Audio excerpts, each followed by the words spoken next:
Corona को जितिबाकू हेले दौड़ाकू पड़िबो लंबा दौड़ ए प्रकार स्थिति रे समस्त को यथेष्ट सतर्कता और सावधानता अवलंबन करिवार आवश्यकता रही बोली कहिसेंती राज्य कोविड-19 प्रमुख मुखपात्र सुब्रत बागची।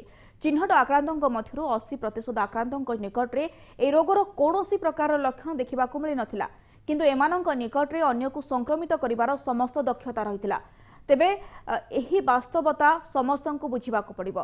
शिशु माने ए रोगरे आक्रांत हेबे नाही, जहाँकि एबे भूल प्रमाणित हो सारिलानी। ए रोगरे संक्रमित अधिकांश राष्ट्र एबे प्रारंभिक पर्यायर रहिछंती। पुणी थरे प्रकोप कमी गले मध्य आउ थरे फेरिबार संभावना और आशंका रही। तेणु संक्रमित न हेबाकू समस्त को सतर्कता और सावधानता अवलंबन करने परामर्श देइछंती बागची।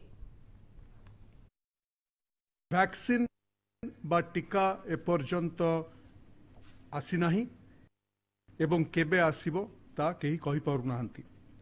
वैक्सीन आसीबा पर्यंत एकमात्र उपाय मानव जाति आगरे ता होछि जदि 70% रु ऊर्ध्व लोक आक्रांत हो जिवे ताहले गोटे गोठ परी गोटे गोष्ठीगत भाव में प्रतिरोधक शक्ति आसी जाए।